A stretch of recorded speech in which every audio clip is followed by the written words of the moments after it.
करूँगा, ज्ञानी कार्य को करता है तो भी मूर्ख नहीं होता है, अर्थात मोह को नहीं प्राप्त होता है। इसीलिए व्यवहार को करता हुआ वह सुखी शोभायमान शोभा को प्राप्त होता है।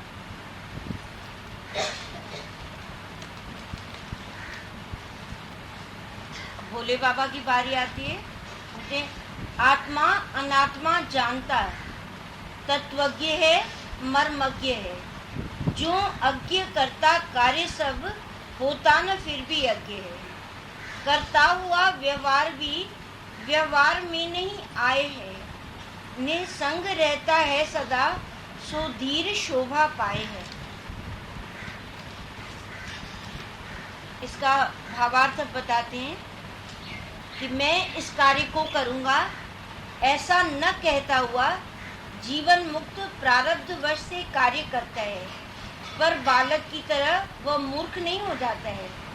सांसारिक व्यवहार को करता हुआ भी वह प्रसन्न शांत चित्त वाला शोभायमान प्रतीत होता है।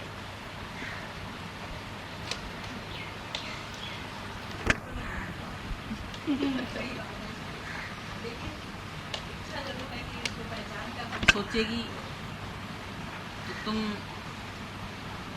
कभी उससे उबर नहीं पाएगी, निकल नहीं पाएगी। जो आज डॉक्टर है वो आज डॉक्टर है, तुम उसी से डॉक्टरी की बात करेंगे। उसको तुम ये थोड़ी याद दिलाएंगे कि तुम नर्सरी में पढ़ा था, तुमने ये किया था, तुमने वो किया था। उससे तुम्हारा कोई मतलब नहीं है। तुम्हारा मतलब है डॉक्टर से अपना प्रिस्क्रिप्शन लेना, अपनी दवाई लेना और अपना काम करना। उसने कैसे पढ़ाई की, कैसे फर्स्ट डिवीज़न आया, कैसे उसने कंपटीशन पास की, कौन से कॉलेज से की, तुम तो ये भी नहीं जानते। तुम दवा लेके चले आ। ब्रह्मज्ञानी आप परमेश्वर, और उससे तुम्हारा ज्ञान का वास्ता है। और कभी उसको भी अज्ञान रहा था, कभी ये रहा था, कभी वो रहा था। इन बातें सोचने से तुम्हारा कोई प्रयोजन सिद्ध नहीं होगा। इससे कभी तुम उन्नत नहीं होंगे। जब तुम नेपोलियन को याद करते हैं तो तुम उसकी विक्ट्री याद करते हैं। अगर तुम सैनिकों की हार याद करते रहोगे सबकी, तो तुम जरूर हार जाओगे। कभी भी जो भी सेना में गए हैं, उन्होंने हमेशा चढ़े हुए का ख्याल रखा है। कभी गिरे हुए का एग्जाम्पल रख के तुम आगे नहीं बढ़ सकते।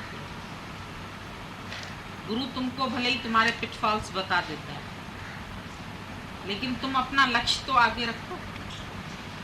अगर कमजोरियां ही देखते रहोगे, कमियां ही देखते रहोगे, बुराइयां ही देखते रहोगे, या कभी तो ये भी अज्ञानी रहे होंगे, वो तो नेचुरल बात है कि कभी तो तुम भी छोटा बच्चा रही होगी। उसको बोलने का क्या जरूरत है। पर आज तुम जब आईने में देखती हो तो थोड़ी अपने को इतना शिशु समझती हो, अपने को पूर्ण मनुष्य समझते हो ना। जब आज तुम आईने के सामने खड़े होते हो तो अपने को क्या देखते हो? कभी मैं शिशु रहा हूँगा, कभी मैं गर्भ में रहा हूँगा, कभी मैं गिरा हूँगा, कभी मैंने ऐसे ऐसे पाँव चला होगा, ये थोड़ी याद करते। ये तो सब बेवकूफ़ी की बातें हैं। तुम आज जो है और आज जो गुरु तुम्हारे सामने और आज उसका जो आदर्श है हमारे सामने, उसको हमको देखना है।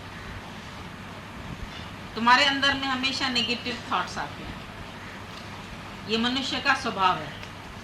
नीचे की बात देखेगा, नेगेटिव बात देखेगा, कमजोरियों को देखेगा, हमेशा देखेगा कि आधी बाल्टी खाली है, आधा गिलास खाली है।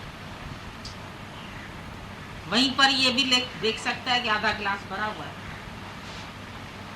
तो एक तो काम तुम आज से लेके ये करो कि सुबह सुबह उठ के अपने पास एक कॉपी रखो और उसमें रोज ये लिखो कि हमको आज से कोई नेगेटिव थॉट नहीं करना है। जो भी तुम यहाँ बैठे, हमको नेगेटिव थिंकिंग नहीं करनी है, नेगेटिव थॉट नहीं लाना। तभी तो तुम चढ़ पाएंगे। और अगर ये सब बातें देखते रहेंगे, विश्वामित्र भी गिर गया, फलाना संत भी गिर गया, फलाना भी गिर गया, और जो चढ़ गए वो, उनको नहीं देखोगे। स्कूल में जाते हो, बच्चे जितने पास होते हैं, जिनको मेडल मिलता है, जिनको परमवीर चक्र मिलता है सेना में, उनको देखते हो कि जो लड़ाई में मारे गए, जो गिर गए, जो कमजोर हो गए, जो फेल हो गए, उसका आदर्श लेके आगे चलोगे क्या? जीवन में तो कांटे और फूल सबके होते हैं, लेकिन जब तुम ब्रह्म ज्ञान की क्लास में बैठे हैं तो तुम ब्रह्म ज्ञानी को जब तक भगवान नहीं जानेंगे, जब तक तुम उसको आप परमेश्वर करके नहीं देखेंगे, तब तक तुम उसकी बात पर चल नहीं सकते। इसमें तुम्हारा नुकसान है। ये नहीं है कि ब्रह्म ज्ञानी को तुम भगवान जानेंगे तो उसको कुछ मिल जाएगा, लेकिन तुम्हारी उन्नति नहीं होगी। तुम उसको जब जानते हैं कि ये पूर्ण परमेश्वर है और मैं भी ऐसा हो सकता हूँ, ये बार बार जो अष्टावक्र में बोलता है, उसको तुम अज्ञानी के सदृश कर्म करता हुआ देखते हो, लेकिन फिर भी वो अज्ञानी नहीं है। इस बात को तुम अच्छी तरह से समझो कि ब्रह्म ज्ञानी में भी तुमको कार्य होते हुए नजर आते हैं। अब कोई वो जड़ नहीं है कि एक जगह बैठा रहे, समाधि लगा के बैठा रहे, या एक कमरा ऐसा बनाए उसमें योग मुद्रा में सारा दिन बैठा रहे, जैसे तुम अक्सर करके हरिद्वार में, ऋषिकेश में या कहीं महात्माओं के दर्शन करने जाते हो। उनका एक समय मुकर्रर होता है, भाई 8 से 10 दर्शन मिलेगा, तो उतनी देर के लिए उपलथी लगा के, गेरुआ पहन के, डंडा तुम भी लेके बैठे रहते हैं। अब तुम्हारे दिमाग में वही इमेज रहती है कि ब्रह्मज्ञानी को ऐसा होना चाहिए, लेकिन ब्रह्मज्ञानी ऐसा नहीं है। ब्रह्मज्ञानी है चल तीरथ। एक अचल तीरथ है जहां तुम जाते हैं देखने उनको, और एक चल तीरथ है जो चल के तुम्हारे घर तक आ सकता है, जो हर कार्य करके तुमको दिखाता है कि देखो मैं भी संसार में बैठा हूं, तुम भी संसार में बैठे हो, मेरे सामने भी परिस्थितियां हैं, तुम्हारे सामने भी परिस्थितियां हैं, मेरे सामने भी ग्रस्त है, तुम्हारे सामने भी ग्रस्त है, मेरे सामने भी वही प्रॉब्लम्स हैं जो तुम्हारे सामने हैं, लेकिन मैं उसमें कैसे जीता हूं और तुम कैसे जीते। मैं हर एक बात को जीत के बैठा हूं, हर एक विकार को जीत के बैठा हूं, हर एक हालत का मैं मोहताज नहीं हूं, मैं किसी हालत के अधीन नहीं होता हूं, हर हालत को ओवरकम कर सकता हूं, उससे क्रॉस करके मैं अपने स्वरूप में बैठा हूं। कोई बाहरी हालत मुझे हैरान या परेशान नहीं करती। मैं हर समय अपने अंदर के आनंद में मगन रहता हूं। भले बाहर से तुमको ज्ञानी में हलचल भी दिखती है, क्योंकि त्रिगुणातीत है वो, लेकिन 3 गुण शरीर में तो है उसके भी। तो 3 गुण माया से उपजे, माया का विस्तारा, पर तू क्यों इसमें उलझ रहा है, तेरा रूप अपारा। 3 गुण करके ज्ञानी के शरीर में भी ये गुण तुमको नजर आएंगे। कभी उसमें तुमको हलचल नजर आएगी, कभी रजोगुण बहुत तेज, कभी एकदम आलसी तमोगुण, कभी एकदम सतोगुण सारा समय सत्संग में, ज्ञान में, भजन में, इसी में इसका व्यतीत होता है। तो देखने में ऐसा आता है ब्रह्मज्ञानी का भी। दादा को कभी देखते थे जल्दी जल्दी, इतना फुल्का तवे पर होता था, कहता था मैं छोड़ के बस जा रहा हूँ। अरे भाई इतनी क्या जल्दी, पता नहीं कौन से भगत की पुकार होती थी। फुल्का भी हाथ में लिया, लिफ्ट में खाते हुए उतर जाते थे। हम लोग बोलते थे बड़ा रजोगुण है, और सबको हलचल में डाल देते थे, जितने घर में लोग होते थे। इतना रजोगुण देखने में आता था। और कभी दादा यहाँ चलो घूमने, दादा यहाँ चलो, दादा मुझे मेरा सब देखा हुआ, जैसे आलसी दुरिन बैठा है एक जगह, कहीं निकलना ही नहीं है, कहीं जाना ही नहीं, जैसे अजगर एक जगह बैठा रहता है, इस तरीके से भी नजर आता है। यहाँ तमोगुण का कार्य जैसे क्रोध करना, किसको समझाना, किसको बताना, वो भी नजर आता था। इतना जोश से बात करते थे तो अगले को वो बात हमेशा के लिए पक्की हो जाती थी, दोबारा से वो गलती उससे नहीं होती। तो भले ही अगले का अज्ञान मिटाने के लिए उसमें नजर आता था, 5 विकार ज्ञानी के पास भी हैं, लेकिन ज्ञानी इन 5 विकारों से कार्य लेता है। तुम्हारे पास 5 विकार आ जाते हैं, तुम उस विकार के अधीन होके कर्म कर बैठते, लेकिन वो क्रोध करते समय भी सुजाग है, जोर से बोलते समय भी सुजाग है, कार्य करते हुए भी सुजाग है, बिजनेस करते हुए भी सुजाग है, खाना बनाते हुए भी वो जागृत है कि भगवान के लिए ही बना रहा हूं। कार्य हो रहे हैं उससे भी, लेकिन अंदर की उसकी भावना क्या है, वो क्या समझ के कार्य करता है, कैसे कार्य करता है, कैसे कार्य में प्रवृत्त होता है और कैसे निवृत्त भी हो सकता है। बंधन में आके कोई काम नहीं करता है, भले बच्चे की तरह है, स्वाभाविक है उसके सब कर्म, लेकिन वो बंधा हुआ भी किसी से नहीं है। ये स्नो का उसके अंदर पावर है, और बालकवत क्रीड़ाएं भी हैं उसकी, हंसता भी है, बोलता भी है। कभी कभी हम दादाजी को देखते थे, छोटी छोटी लड़कियां बैठी रहती थी, कुछ चुटकुले सुनाती थी, कोई भजन सुनाती थी, कोई भजन सुना के कोई बना के आती थी, आके दादा हंसता रहता था उनसे। हम बोलते थे बच्चों के साथ क्या बात करता है दादा, तो बच्चों के साथ बच्चा भी हो जाता था। बालकवत क्रीड़ाएं उसकी नजर आती थी, और कभी खा के भूल गया, याद ही नहीं। एक दिन भोजन दिया दादा को, थोड़ी देर के बाद बोलते हैं कि तुम लोग सब खाना खा रहे हो और मेरे को तुम लोगों ने खाना ही नहीं पूछा। दादा आपने तो खाना खा लिया, आपको तो पहले खिलाया, जल्दी खा लिया था उन्होंने 6-7 बजे शाम को, आपने तो दादा खा लिया है खाना। बोला झूठ क्यों बोल रहे हो तुम लोग, हमने कब खाया। ठीक है भाई, नहीं खाया। फिर परोस के थाली ले गए, जब ले गए तो कहता है कि मेरा तो पेट भरा पड़ा है, एक गिराई खाई, पेट तो भरा ही हुआ था, कहाँ से खा सकते थे। लेकिन जैसे एक छोटे बच्चे को आप देखते हैं दूध पिलाते हैं रात को नींद से उठा के, और उसके बाद थोड़ी देर के बाद आप सुबह को उससे पूछते हैं बेटा रात को तुमने दूध पिया, बोलता हमने नहीं पिया। उसकी नींद में इतनी क्रिया हो जाती है और उस बच्चे को याद नहीं रहता। तो एक बालकवत क्रिया जो इसमें बोला, वो इस तरीके से ब्रह्मज्ञानी की क्रिया जैसे उसके खाते में नहीं आती। वो अहंकार से नहीं करता है कोई कर्म, इच्छा से नहीं करता है, किसी विकार के अधीन होके कर्म नहीं करता है, और अंदर से सुजाग है।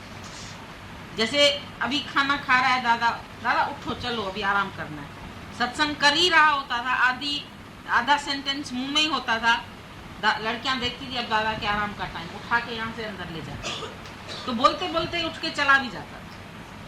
तो जैसे उसकी इतनी सहज लगती थी, वे बोल भी रहा है, लेकिन अगला उसको कह रहा है अभी छोड़ दो इसको यही बोलने को, वो अपना रवाना भी। उसको ये हठ नहीं है कि मैं पूरी तरह से इतनी देर बैठूं, इतनी देर सत्संग करूं, उसके बाद उठूंगा, तुमने बीच में मेरे को क्यों उठा दिया। तो ऐसा उठ कर के अंदर से आराम से चला गया। तो समझ अंदर में होती थी।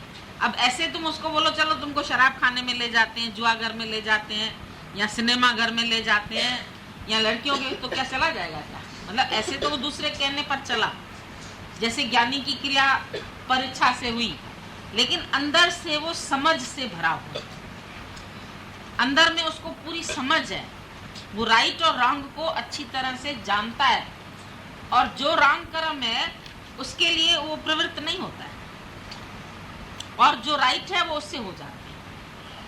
उसमें इसको हट भी नहीं है कि करूंगा ही जरूर, मैं ही करूंगा, और नहीं करूंगा ऐसा भी हट नहीं है।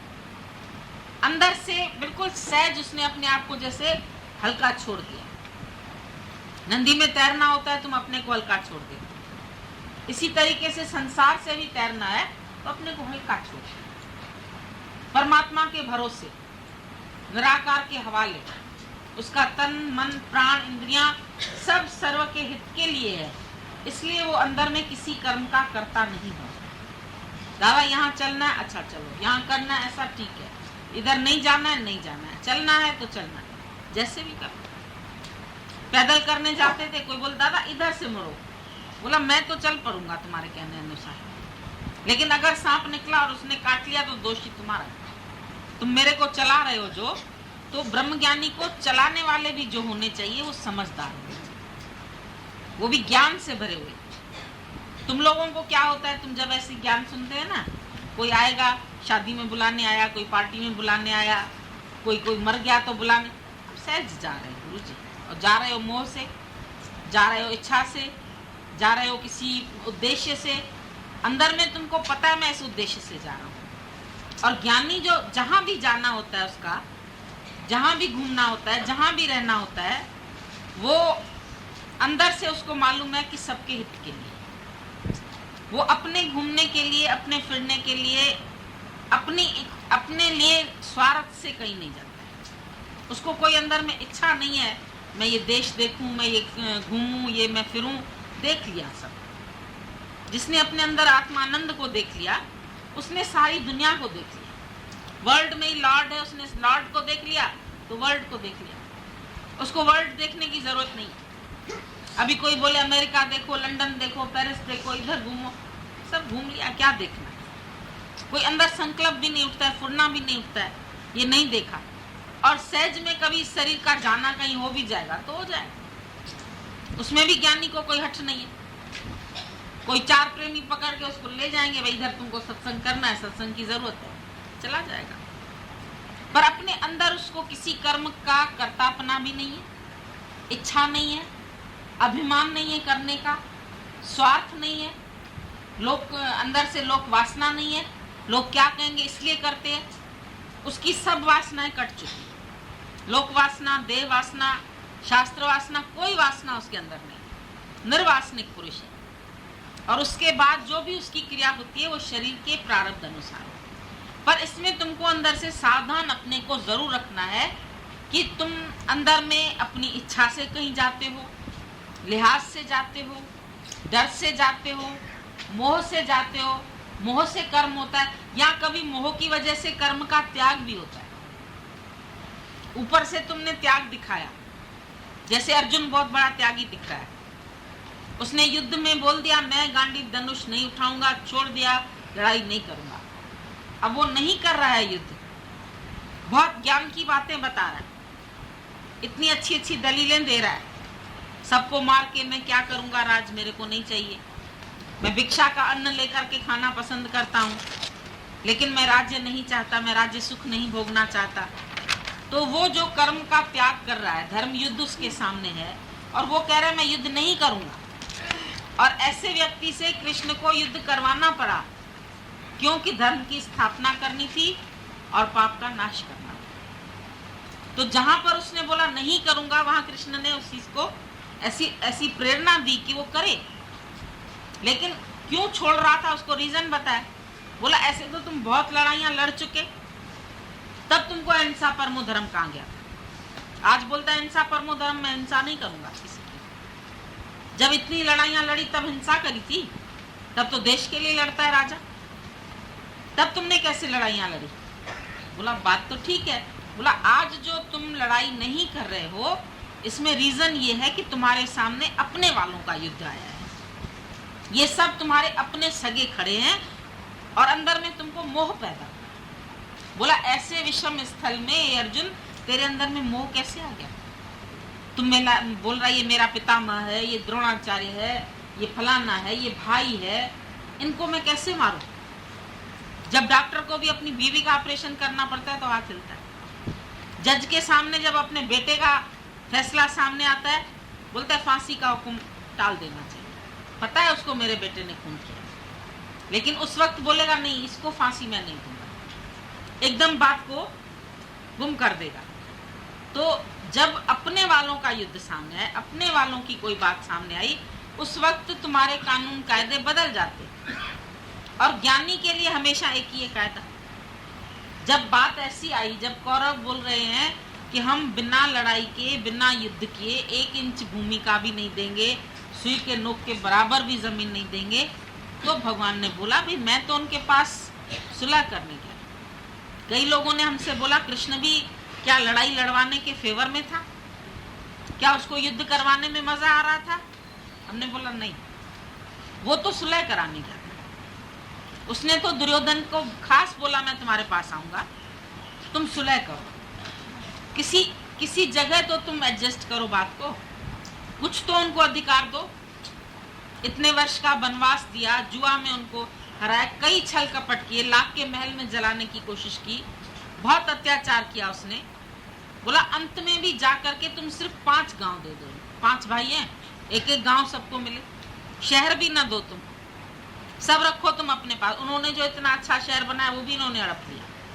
तब भगवान ने बोला अब तो अधर्म का राज हो जाएगा, इसलिए उसी से युद्ध करवाया। वो कह रहा मैं नहीं करूंगा, लेकिन वो कर्म का त्याग भी कर रहा है, तो अंदर में छिपा हुआ मोह है, मोह की वजह से वो कर्म को छोड़ रहा है। तो भगवान बोल रहा है छोड़ने का रीजन क्या है? समझो 4 जने मिठाई रखी है, नहीं खा रहे, तुमने लाके रखी टेबल पर, नहीं खा रहे। एक से पूछा भाई तुमने क्यों नहीं खाई? बोलता जब किसी ने नहीं खाई तो मैं कैसे खा लूं। दूसरे से पूछा, बोला कोई 2-3 बार कहता तब तो खाते।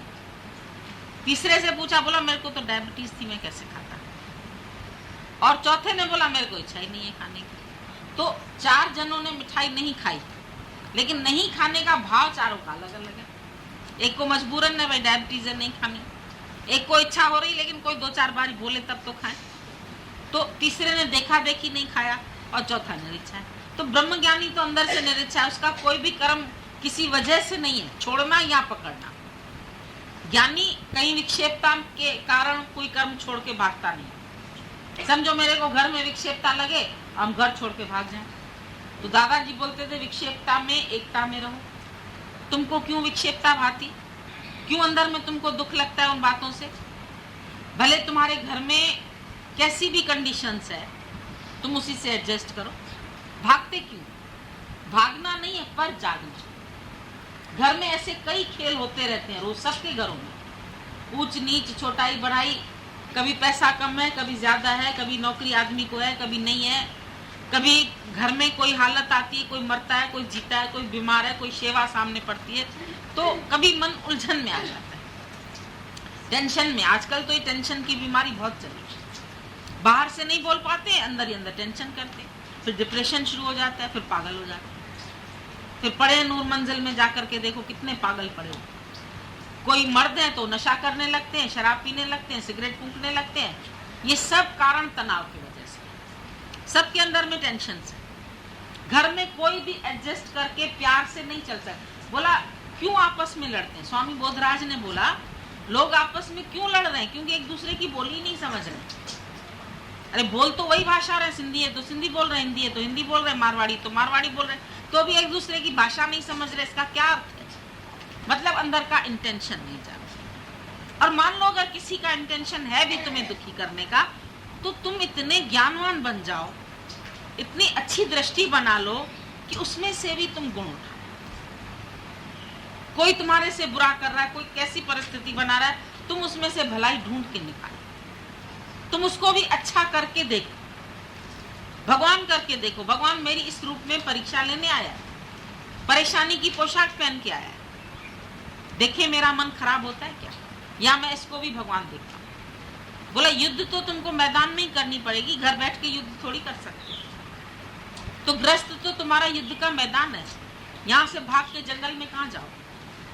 और जंगल में जाओगे वहां भी मन तो साथ ही ले जाओगे, और ये मन तुमको दुखी करेगा। हमारे पास कई लोग आते हैं, हम घर से बहुत दुखी हैं, हम बड़े परेशान हैं, हमको सास ने दुखी किया, हमको आदमी ने दुखी किया है, हमको गुरुजी घर में रख लीजिए, वो सारा दिन शराब पीता है, वो ऐसे करता है, हमको कोई सुख नहीं है, कोई नौकरी नहीं है, कोई काम नहीं है, तो क्या करें हम उसका? हमारे पास तो इसी प्रकार के कई लोग आते, कोई तन्नजो कोई मन्नजो दुखी। कोई बोलेगा हमको नौकरी दिला दो, कोई बोलेगा हमारे पास बेटा नहीं है तो बेटा दिला दो, कोई बोलता है मेरा आदमी मर गया है तो मैं विधवा कैसे जीऊं, मेरे को एक कंपेनियन चाहिए। तो सभी इस तरह के, क्या मैं सबको ये सब चीजें देती रहूं? ऐसे तो जैसे भगवान के दरवाजे पर लोग जाते थे, वैष्णो माता मेरी ये इच्छा पूरी करना, मेरा बेटा देना, मेरा धन देना, मेरी दौलत देना, तो क्या भगवान सबकी इच्छाएं पूरी करेगा? या कर रहा है? अब तक की है किसी की? कर्मानुसार, जैसा जैसा जिसका भाग्य है। भले वो तुम्हारा माता के पास जाने से पूरा हो गया, तो माता ने थोड़ी किया, वो होना ही इसी तरीके से था। लेकिन अज्ञान में ये समझ में आता है, इस देवी की पूजा की, इस देवता की, इसकी मनौती मानी, इस भगवान को माना, तब मेरा ये कार्य सिद्ध हुआ। लेकिन ज्ञान में तो ये निश्चय रखो, जो होना होगा वही होगा, मांगने से क्या होगा। और गुरु क्या एक मनुष्य का दुख निवृत्त करने के लिए उसको सब चीजें देता रहेगा? कोई बोलेगा मेरे पास धन का अभाव है, तो क्या हर महीने उसको खर्चा पहुंचाएगा? क्या करेगा? उसकी प्रारब्ध पर विश्वास है। बेटा नहीं है तो नहीं होने के उसको फायदे बताएगा, है तो उसके फायदे बताएगा, नहीं है तो उसके फायदे बताएगा। पति नहीं है तो बोलेगा तेरा योगी का जन्म है, तू परमात्मा में मन लगा, और है तो तुम भगवान जान के सबकी सेवा करो। तो हर बात के लिए वो तुमको ज्ञान से खुश रखेगा, परिस्थितियों को बदल के तुमको खुश नहीं रखेगा, लेकिन ज्ञान के द्वारा तुम सुखी हो सकते हो। जब तुम्हारे अंदर राइट समझ आ जाएगी तो तुम उसी परिस्थिति में सुखी हो जाओगे। अभी एक कमरे में हम जाते हैं, अंधेरा है, कहीं टेबल, कहीं कुर्सी, कहीं टीवी, कहीं कुछ रखा हुआ है अंदर कमरे में, तो सब चीजें रखी है। अब हम अंधेरे में जाते, सामने टेबल टकराती, कभी पलंग टकराता है, कभी दरवाजे से भिड़ते हैं, तो क्या करें? उठा पटक करें, कुर्सी को इधर करें, मेज को उधर करें, टीवी को उधर करें, अंधेरे में, और चीजें टूटेंगी और घर का नुकसान होगा। पर अगर एक काम करके लाइट जला ले बस, तो चीजें तो सब मेरे काम की, पलंग मेरे सोने के लिए, टेबल मेरे लिखने के लिए, खाना खाने के लिए, कुर्सी मेरे बैठने के लिए, टीवी मेरे को देखने के लिए, हर चीज अच्छी है। परमात्मा की सृष्टि में भी हर चीज अच्छी है, पर तेरे अंदर है ज्ञान का अंधेरा, और उसमें तुम चीजें इधर उधर कर रहे, परिस्थितियों को बदलने की कोशिश करते, फिर भी परिस्थितियां वही रहती। उस आदमी को परेशानी हो रही थी, जूता काट खा रहा था, उसने दूसरा जूता लिया, फिर तीसरा जूता लिया, ये जूता पहने, फिर बोला ये जूता पहने, फिर बोला ये जूता, जूते बदलता रहा, लेकिन जूते बदलने से भी उसका दर्द कम ना हो, चुभन कम ना हो। दूसरे दोस्त ने बोला देखो कहीं पाँव में तो कांटा नहीं है, ऐसे देखा तो सही में कांटा लगा, कांटा अपने पाँव में है, जूते बदलने से कांटा नहीं निकलेगा। अज्ञान अपने मन में, परिस्थितियां बदलने से तुम्हारा जो कांटा है वो नहीं निकलेगा। सब लोग जूते बदलते, हालत बदलते, सन्यासी ग्रस्त छोड़ के सन्यासी बनते, ग्रस्त में परेशानी है, झंझट है, दुख है, विक्षेपताएं हैं, भागो। तो जहां जाते हैं वहां नहीं परिस्थितियां हैं, वहां कोई उसके लिए सुख रखा है, वहां कोई मुक्ति मिल जाती है, वहां कोई शांति मिल जाती है। त्याग किस चीज का करना है? अंदर की आसक्तियों का त्याग, अंदर से मैं और मेरे के भाव का। बाकी त्याग तुम घर का करेंगे, संसार का करेंगे, तो भगवान को तुम क्या पाओगे? संसार से भागे फिरते हो और भगवान को तुम क्या पाओगे? इस लोक को भी अपना न सके, उस लोक में भी पछताओगे। इतनी सुंदर सृष्टि की रचना तेरे लिए, इस लोक को भी प्यार नहीं कर सका, तुम भगवान नहीं देख सका, तो उस लोक में भी तुम पछताओगे। तुम समझते हो तुम्हारा आगे हलवा पूरी रखा है। कई लोग सुसाइड करते, मर जाएं तो फिर डबल सजा मिलेगी, जेल से भागे तो डबल सजा। मरना तो ऐसे ही है कि जेल से तुम भागना चाहते हो, अपने कर्म भोग नहीं पा रहे हो, अपने को सुसाइड करते। सुसाइड कोई हल है क्या? तुरंत दूसरा जन्म मिलेगा और निकृष्ट और गंदा मिलेगा, हो सकता है सुअर का मिले, गधे का मिले, कुत्ते का मिले, अभी तो कम से कम मनुष्यदेही है तुम्हारे पास। सब तंग होते हैं तो चलो खाओ, पिल्स खाओ, मारो अपने, तंग हूं मैं। प्यार नहीं करना आता है, हर परिस्थिति को प्यार करो, अपने से ही मनुष्य का प्यार नहीं, अपने लिए वक्त नहीं, अपने जीवन संवारने के लिए वक्त नहीं। इतना मनुष्य ही कीमती, सत्संग के लिए बड़ी मुश्किल से आदमी वक्त निकालता है। 2 घंटा भी जैसे जबरदस्ती निकलते हैं, काम इधर किया, किसी को बोला है, मैरी को रखा है, तब 2 घंटा निकलता अपने बनाने के लिए। ये जो योगा वाले हैं, एक्सरसाइज वाले, सब बोलते हैं अपने लिए तो कुछ वक्त निकालिए, अपनी एक्सरसाइज, अपना योगा, अपना कोई प्राणायाम, अपना कोई ध्यान, कोई समाधि, कोई शांति, कोई सत्संग। अपने लिए तुमको वक्त ही नहीं। दिन भर बच्चों के लिए करना, घर के लिए करना, बीवी के लिए करना, पति के करो, भले हम मना थोड़ी करते, लेकिन समय सारणी बना लो ना अपने पास, टाइम टेबल लिख लो। अब बच्चों को 8 सब्जेक्ट पढ़ने हैं, बोले भैया हम तो उलझ जा रहे हैं, कभी हिस्ट्री तो कभी ज्योग्राफी तो कभी साइंस तो कभी मैथ्स, हम तो उलझ जा रहे हैं। उसको टाइम टेबल बनाना पड़ता। 8 पीरियड से तुमको ये पढ़ाई करनी है, और 8th क्लास तक तो सारे सब्जेक्ट सिखाने, तुमको कुछ नॉलेज तो हर चीज का। गेम्स भी सिखाएंगे तुमको, आर्ट भी सिखाएंगे, सब बोलना चालना हर चीज तुमको सिखाई जाए। भले उसके बाद तुमको एक लाइन चुननी पड़ती, लेकिन पहले सारे सब्जेक्ट्स उसके लिए तुम टाइम टेबल बनाते। अब तुमको भी कर्मों से छुटकारा तो है नहीं, भागना तो है नहीं, तो तुम अपना टाइम टेबल निश्चित करो। इतना टाइम सत्संग, इतना टाइम घर के काम, इतना टाइम ये, इतना टाइम ये, सारा तुम्हारा बन जाए। सब बनाओ अपना। और जैसे स्कूल में तुमको था, मिस नहीं करें क्लास, कोई मिस नहीं करते। जब बड़े क्लासेस होते हैं, हमको अटेंडेंस शॉर्ट हो जाएगी तो बैठने ही नहीं मिलेगा। भले स्वतंत्र होते हैं, कॉलेज में कोई अंकुश नहीं होता है, मन करता है साइकिल लेके भाग जाओ, भाग जाओ, क्या हुआ? जितने दिन क्लास नहीं अटेंड करोगे एब्सेंट लगेगी तुम्हारी। समझदारी तुम्हारी इसी में है कि तुम्हारी एब्सेंट नहीं लगे, तब तुम्हारी पढ़ाई पूरी। नहीं तो कल का जो कोर्स निकल गया वो आज 10 लोगों से मांगोगे तो भी कोई दे कोई ना दे। तो अपनी पढ़ाई का ध्यान हमको खुद करना है। अब जीवन में भी ये सब बातें तुम्हारे आनी हैं, सबके जीवन में है। अभाव भी है, दुख भी है, निंदा भी है, स्तुति भी है, लाभ भी है। इन सब के लिए तुम अपने को एडजस्ट करना सीखो। ज्ञानी माना हर बात से फिट, भाग के छूटने का ज्ञान नहीं है। कोई भी बोले एक आश्रम बना लो, एक संस्था बना लो, हम लोगों को रख लो गुरुजी वहां। हमको पता है 4 दिन नहीं रह पाओगे तुम। अभी एक आई मेरे पास, बड़ी तंग हूँ गुरुजी, बहुत परेशान हूँ घर से, मेरा कोई नहीं है तुम्हारे सिवाय, आप मेरे को कहीं रख लीजिए, नौकरानी बना के रख लीजिए, झाड़ू बर्तन करा लीजिए, हम सब करने के लिए तैयार है। हमने बोला झाड़ू बर्तन न करो, जब तक खाली है हमारा डोंगरा हाउस उसमें रही पड़ी रहो, इतना हम तुमको अलाउ करते। बच्चा भी साथ में था, बोले ये भी किसी को दे दूं, कोई जाके इसको अडॉप्ट करे।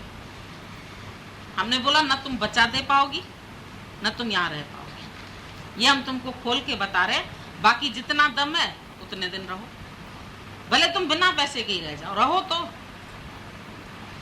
8 दिन भी नहीं बीता तो कहती रिजर्वेशन करवाओ। मैंने कहा क्या हुआ, रहो ना। बच्चे को वो याद आ रहे हैं, नाना नानी याद आ रहे, घर वाले याद आ रहे। मैंने कहा अभी तो तुम बच्चा भी देने जा रही थी, उसकी एक ख्याल के लिए तुम अपना सत्संग छोड़ के जा रही, काम भी नहीं है तेरे को कुछ नहीं, बस अब तो एक दिन गई दूसरे दिन की टिकट करा के भाग गई। जा भाग, नहीं रह पाओगे। हमको पता है तुम नहीं रह पाओगे, तुम लोग बोलते बहुत हो। अच्छा किया दादा ने हमारे आश्रम नहीं बनाया, नहीं तो हम तो इन लोगों की चाल में आ जाते। लोगों की ये भी इन लोगों की चालें हैं, रो के दुखी हो के इतने तरीके से दिखाते हैं, इतने एक्शन करके दिखाते हैं कि हमको लगे कि ये एक्ट्रेस है। कौन है ये लोग, कैसे हमको भी रिझाते हैं आके कि भाई हम बड़े दुखी, हमको रख लो अपने पास। और हमारा आश्रम होता तो शायद हम रख भी लेते, दया आ जाती। बेचारी दुखी है, ना कोई संगी, ना कोई साथी, ना कोई पूछने वाला, ना नौकरी, ना धंधा, हमें यही काम भी खुलवा दो, हम कर लेंगे। बाकी जहाँ काम है वहां जाके करना, अपना खुला हुआ है काम, जाके करो, मरो वही। जहाँ भगवान ने प्रारब्ध तुम्हारी बनाई है वहीं कर्म काट के निकलो। समझ में आती है दादा की ये पहेली कि कितनी उन्होंने ये बड़ी खोज की, किसी से घर नहीं छुड़वाया, नहीं तो यहाँ कितना कचरा हो जाता, कैसे कैसे लोग इकट्ठे हो जाते, कैसे कैसे स्वभाव वाले फिर आपस में भिड़ते। भाई जब स्वभाव संस्कार तुम्हारा नहीं निकला, जब तुम अपने माँ बाप से, अपने घर वालों से, जिनके साथ तुम 20 बरस से 25 बरस से रहो, जिस माँ बाप ने तुमको पाला पोसा बड़ा किया, उनसे फिट नहीं होते, हमसे फिट होगे? हमसे तुम्हारा कौन सा खून मैच कर जाएगा जो तुम फिट हो जाओगे? यहाँ भी तुम्हारी वही परेशानी होगी, क्योंकि मन दुखी करने वाला, चाहनाएं दुखी करने वाले, ईगो दुखी करने वाला, अपना अभिमान दुखी करने वाला है। जरा सा अपमान होता है तो नहीं सहन कर सकते, तो यहाँ नहीं होगा क्या अपमान? ये तो हर क्षेत्र में होगा, जहाँ रहोगे वहीं परिस्थितियां तो होंगी ना। आज हम सारी दुनिया को थोड़ी एयर कंडीशन बना सकते हैं, अपने कमरे को एयर कंडीशन करेंगे और क्या करेंगे? तुम सोचते हो तुम्हारे एक को खुश करने के लिए हम सारी दुनिया को बदल डालें, तुम्हारी सास को बदल लें, तुम्हारे आदमी का शराब छुड़ा दें, तुम्हारे फलाने का वो कर। गुरुजी मेहर करो, बस आशीर्वाद करो। अरे आशीर्वाद बाशीर्वाद नहीं होता है। दादा ने बोला ढकोसला हम नहीं करेंगे। दादा सिर पे हाथ रखो, दुख दूर करो, बोला भस्म कर दूंगा। गुस्सा करते थे तो हमसे सिर पे हाथ ना रखो, ये सब ठगी बाजी। ज्ञान समझो, तुम ज्ञान से तुम्हारे दुख निवृत्त हो। दुख न उतरे ज्ञान बिन, चाहे निश दिन पूछे पुछाए। ज्ञान तुमको आ जाएगा, समझ तुमको आ जाएगी, तो मन चंगा तो कठौती में गंगा। तुमको गंगा जाने की भी जरूरत है, तुम्हारी कठौती में ही गंगा है। रविदास चमार जूते सिलता था ना, एक दिन राजा आया उसके पास, मेरे को ज्ञान दो। उसने वो जिसमें चमड़ा भिगोता था वो पानी दे दिया राजा को। पीपा राजा आया था उसके, बोला ये पानी पी लो, मुक्त हो जाओ। पानी मिला, अब देख रहा है कि इसमें इसने अभी चमड़ा भिगोया है और ये चमड़े वाला पानी मेरे को दे रहा है पीने के लिए। मैं राजा, ऐसा गंदा पानी मैं कैसे पीऊं? नहीं पिया उसने। वो देखना चाहता था कि इसकी श्रद्धा कितनी है मेरे में। क्या चमार से राजा ज्ञान ले सकेगा? आखिर जात का तो चमार था, अंदर में अपनी जात का, अपने कुल का, अपने वर्ण का बड़ा अभिमान रहता है।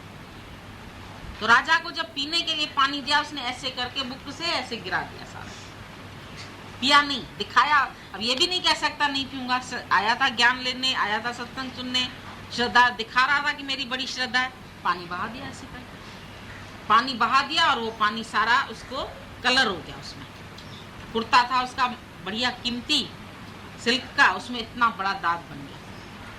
दाग बन गया तो धोबी को दे दिया उसने। धोबिन जब छुड़ाए उस दाग को तो छूटे नहीं। उसको फिर कुछ ऐसी ट्रिक थी, वो जिस कपड़े को ऐसे चूस लेती थी तो वो साफ हो जाता था। उसने बोला अब तो और कोई तरीका है ही नहीं, यही करूं। उसने उसको चूस लिया, उससे उसको ज्ञान हो गया। इतना ज्ञान, वो जहां जाए वो ज्ञान बोले। मुक्त हो गई माई।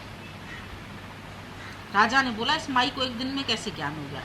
मैं इतना भटक रहा हूँ ज्ञान के लिए, इतने गुरुओं की शरण में जा रहा हूँ, मुझे कहीं ज्ञान नहीं मिल रहा है और इस माई को ज्ञान मिल गया। भाई कहाँ से ज्ञान मिला? भाई तेरे कुर्ते से मिला। मेरे कुर्ते में क्या था जो तुझे ज्ञान मिल गया? बोला वो जो दाग लगा था उसको मैंने ऐसे चूस लिया।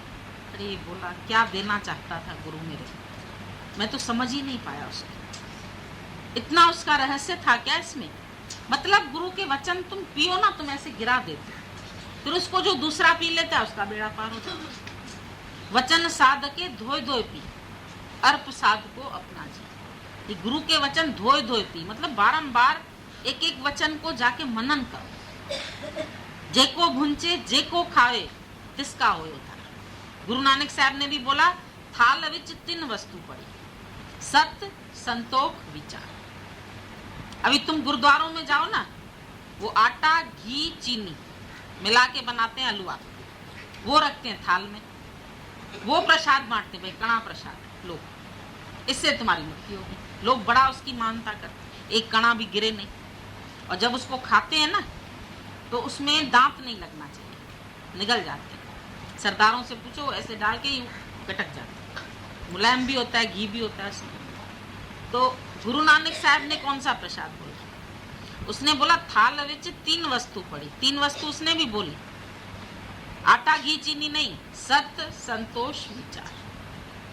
सत्य तुम्हारे अंदर में हो, जीवन के प्रति संतोष, जो कुछ मिला है मेहरबान, जो कुछ दिया अच्छा किया, शुक्रिया, ये संतोष तुम्हारे जीवन में। जो कुछ मिला है, झोपड़ी मिली है तो उसमें संतुष्ट, महल मिला है तो उसमें संतुष्ट, नौकर चाकर है तो संतुष्ट, नहीं तो ये 10 नौकर है मेरे पास, 10 इंद्रियां मेरे 10 नौकर, उठो काम करो, इनसे काम लो, नहीं तो ये अकड़ जाएंगे, जकड़ जाएगा सारा शरीर।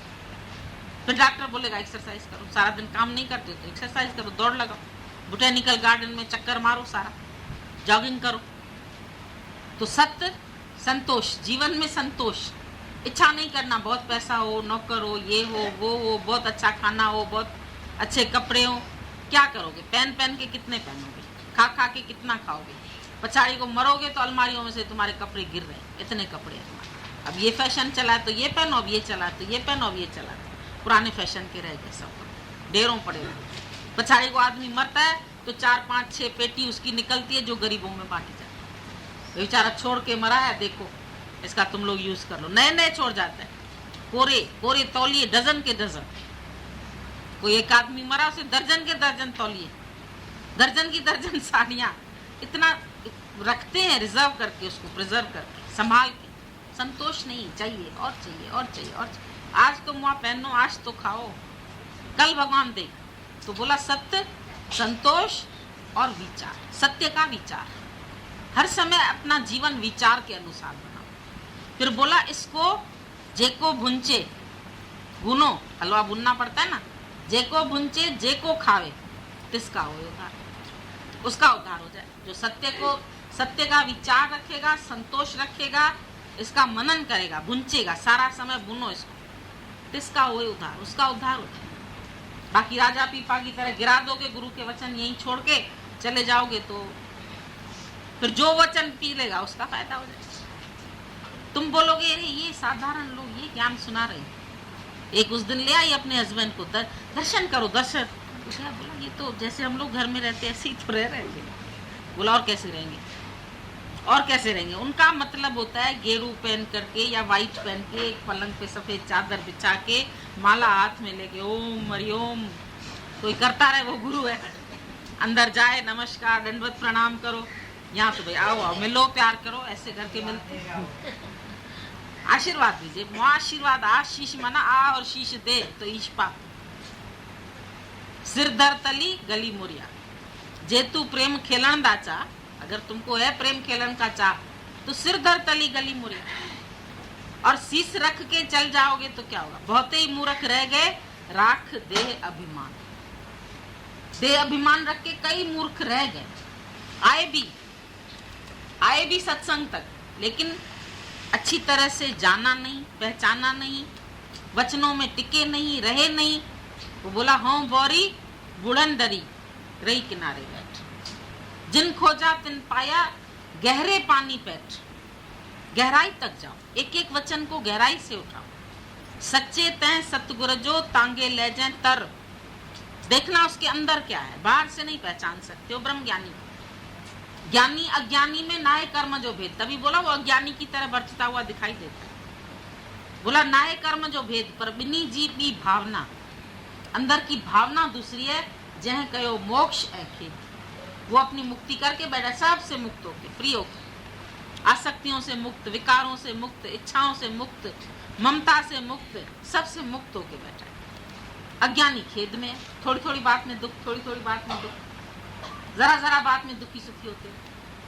अज्ञानी जीव जी हालत कदें कहरी तो कदें के, कभी कैसी हालत है, कभी खुशी, कभी गम, कभी दुख, कभी सुख, कभी शहनाई में तो कभी मातम।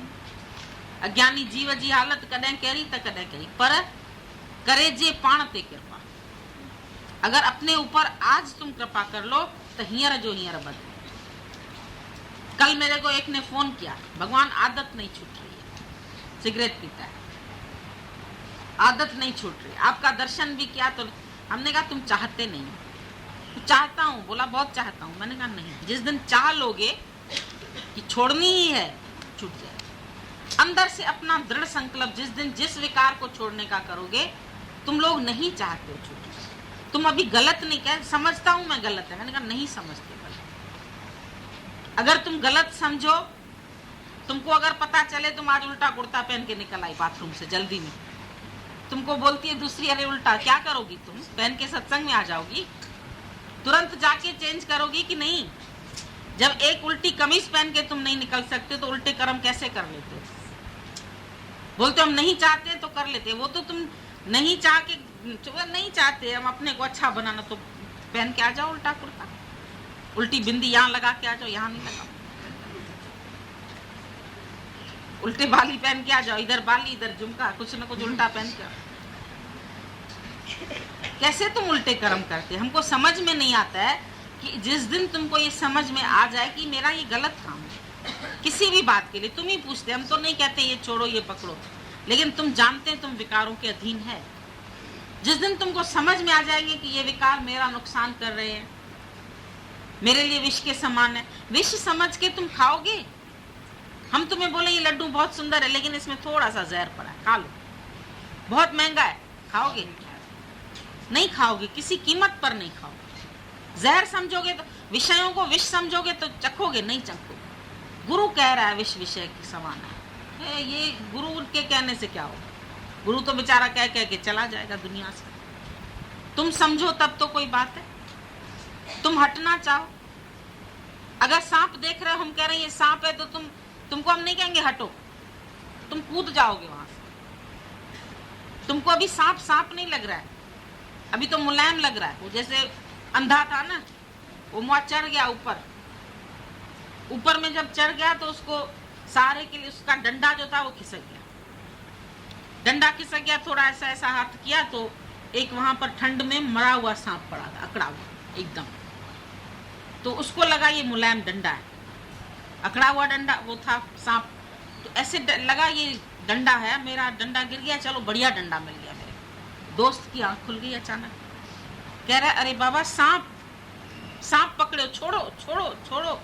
बोला सांप कहाँ से आया, बहुत अच्छा डंडा है, तुमको ईर्ष्या हो रही है, मेरे को छोड़ने को बोल रहा है, मैं तो नहीं छोड़ूंगा इसको। नहीं छोड़ा तो क्या हुआ, थोड़ी देर में धूप निकली, वो अकड़ा हुआ सांप जिंदा हो गया, काट के पता मार दिया। तो गुरु रोज बता रहा है ये माया चमकीली मुलायम बड़ी अच्छी सुंदर सर्प है। तुम बोल रहे हो तुम क्या गुरु जी कह रहे हो, जिंदगी जीने के लिए मिली है, मजे लो, खाओ पहनो मौज करो, मेरे लिए ऐश अशरत है सारा, दुनिया के सब विषय सुख मेरे लिए है, माया मेरे लिए है। तुम क्या बोलते हो कि त्याग करके बैठो अंदर से, मेरा नहीं समझो इसको। इतने प्यारे प्यारे बच्चे, एक माई आती थी सत्संग, गुरु जी हमारे बच्चे बहुत प्यारे, देखो तो आपको भी अच्छे लगेंगे। आप बोलते कि आसक्ति निकालो, मोह निकालो, हम नहीं निकालेंगे, हमको बड़े अच्छे लगे। मोह में मर जाओ, अच्छे हैं तो उनके मोह में मरोगे, बुरे हैं तो द्वेष में मरोगे। एक ने बोला रामचंद्र तो बड़ा अच्छा था बेटा दशरथ का, बहुत कहना मानता था, बाप ने बोला 14 वर्ष बन जाना है, तुरंत तैयार हो। हमने कहा बहुत अच्छा था, लेकिन मारा किसने, उसी के मोह ने। क्यों मरा, अच्छों का मोह मारता है, बुरों का द्वेष मारता है, मरते दोनों तरफ से, सैंडविच बन जाते, इधर से भी मरते हो इधर से भी मरते, न मोह न द्वेष, लेकिन आत्म दृष्टि, सब में भगवान का भाव रखो, फिर न छोड़ना